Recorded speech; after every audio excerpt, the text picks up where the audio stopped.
अच्छा, जरा एक बात सोचिए, क्या कभी आपने गौर किया है कि बाज़ औक़ात बिल्कुल खुली और वाज़ेह सच्चाई भी कुछ लोगों को क्यों नज़र नहीं आती?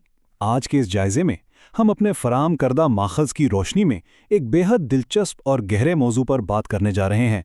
हम देखेंगे कि ज़ाहिरी मौजज़ात को अपनी आंखों से देखने और दिल के अंदरूनी तौर पर पाक होने में कितना बड़ा फ़र्क है। ये माख़ज़ हमें बड़ी हैरत अंगीज़ बातें बताता है कि कैसे एक इंसान बड़े से बड़े मादी सबूतों के बावजूद सच्चाई को झुठला सकता है, अगर उसके अंदर शक की बीमारी मौजूद हो। तो चलिए उन तारीखी वाक़यात और रूहानी हक़ाइक़ का मिलकर जायज़ा लेते हैं जो ये साबित करते हैं कि असल देखना आंखों का नहीं बल्कि दिल का होता है।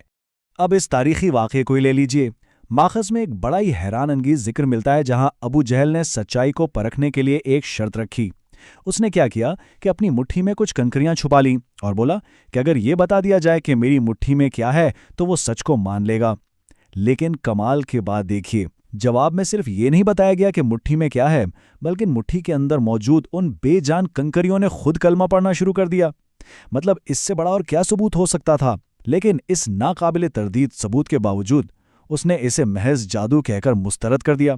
यहीं से ये बात खुलकर सामने आती है कि जब जहन में शक बैठ जाए ना, तो पत्थर भी सच बोल पड़े, इंसान फिर भी नहीं मानता।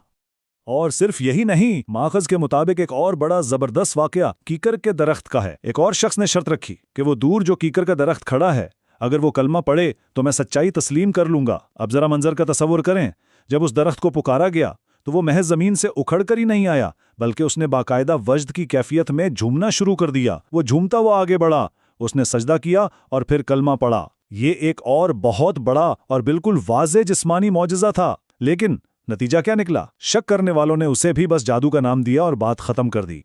तो यहाँ एक बहुत ही गहरा सवाल पैदा होता है, आखिर क्यों?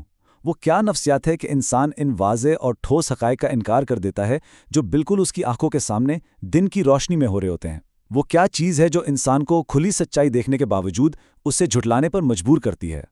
इसका जवाब हमें इंसानी जहन और उसके अंदर छुपे शुकूक व शुबहात की इस गहरी बीमारी में मिलता है जो किसी भी बैरूनी सबूत को अंदर जाने ही नहीं देती। यहाँ एक बड़ा हैरत अंगेज तजाद सामने आता है। सोचने की बात है कि किस तरह गोश्त पोस्त का बना हुआ एक जीता जागता इंसान बेजान पत्थरों और दरख्तों से भी पीछे रह गया।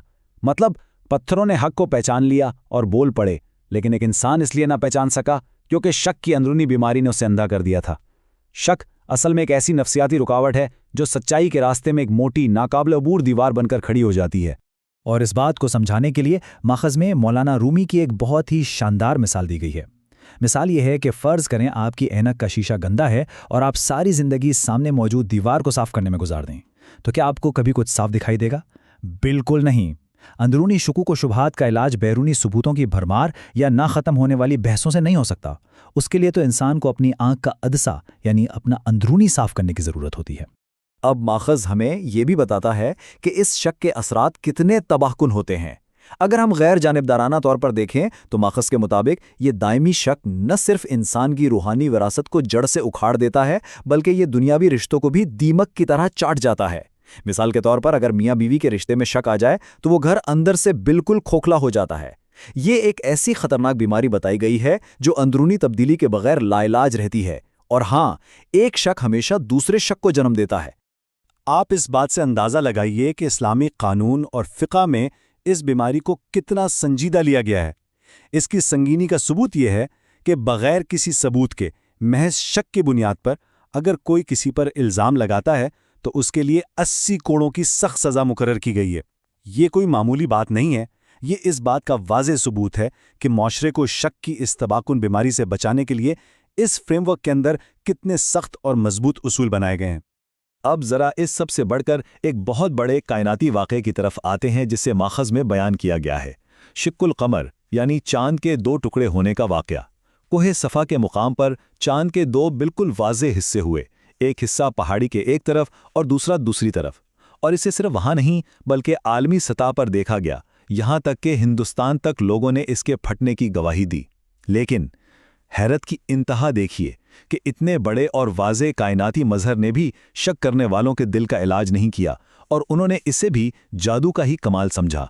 इसके बिल्कुल बरक्स अगर हम हज़रत अवैस करनी के वाक़े पर गौर करें तो बात बिल्कुल साफ हो जाती है। یہ واقعہ واضح کرتا ہے کہ سچا تعلق اور فیض حاصل کرنے کے لیے جسمانی اور ظاہری طور پر دیکھنا کوئی شرط نہیں ہے۔ انہوں نے ظاہری طور پر تو کبھی ملاقات نہیں کی تھی، لیکن ان کا روحانی تعلق اس قدر مضبوط اور خالص تھا کہ انہیں بے پناہ برکات حاصل ہوئیں۔ یہ ان لوگوں کے لیے ایک بہت بڑا سبق ہے جنہوں نے سب کچھ اپنی آنکھوں سے دیکھا، لیکن دل میں شک ہونے کی وجہ سے ان کے ہاتھ کچھ بھی نہ آیا۔ چلیے تھوڑا آگے بڑھتے ہیں اور پیغمبر اسلام کی مبارک زندگی کے مختلف ادوار پر نظر ڈالتے ہیں۔ ماخذ اس بات پر بہت زور دیتا ہے کہ اعلان نبوت سے پہلے کے جو 40 سال تھے وہ بے داغ کردار ہی دراصل سب سے پہلی اور سب سے بڑی دلیل تھی۔ وہ معاشرہ جو ہر طرح کی برائیوں کی دلدل میں دھسا ہوا تھا، اس میں بھی آپ کو صادق اور امین کہہ کر پکارا گیا، یعنی آپ کا کردار، آپ کا عمل، آپ کی سچائی ہی آپ کے پیغام کا سب سے مضبوط اور ناقابل تردید ثبوت تھی۔ یہاں ایک بڑی ہی بنیادی اصطلاح کو سمجھنا ضروری ہے، اور وہ ہے امی۔ ماخذ کے مطابق اس کا مطلب یہ ہے کہ آپ نے دنیا میں کسی بھی انسان سے لکھنا پڑھنا نہیں سیکھا تھا، بلکہ آپ کو براہ راست خالق کی طرف سے علم عطا کیا گیا تھا۔ 40 سال کی عمر تک آپ نے کبھی کوئی شعر نہیں کہا، کسی ادبی محفل یا بحث میں حصہ نہیں لیا، اور یقین مانیے یہی وہ حقیقت ہے جو قرآن کے اس عظیم ادبی معجزے کی طرف منتقلی کا راستہ بناتی ہے، جس پر ہم ابھی بات کریں گے۔ ماخذ میں اس تاریخی اور کھلے چیلنج کا تفصیلی ذکر ملتا ہے جو قرآن نے شک کرنے والوں کے سامنے رکھا تھا۔ چیلنج کیا تھا؟ یہی کہ اگر تمہیں شک ہے تو اس جیسی ایک صورت یا کم از کم ایک آیت ہی بنا کر لے آؤ، اور ہاں، اپنے تمام حمایتیوں کو بھی بلا لو۔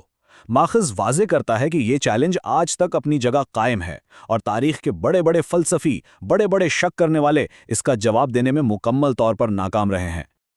تو ان ساری باتوں کا نچوڑ کیا ہے؟ سب سے اہم اور عملی سبق جو ہم اس ماخذ سے سیکھ سکتے ہیں وہ یہ ہے کہ خوبصورت مسلمان وہ ہے جو بے مقصد باتوں کو چھوڑ دے۔ مطلب یہ ہے کہ ہمیں اپنا قیمتی وقت اور توانائیاں نہ ختم ہونے والی اور بے نتیجہ بحثوں میں ضائع نہیں کرنی چاہیے۔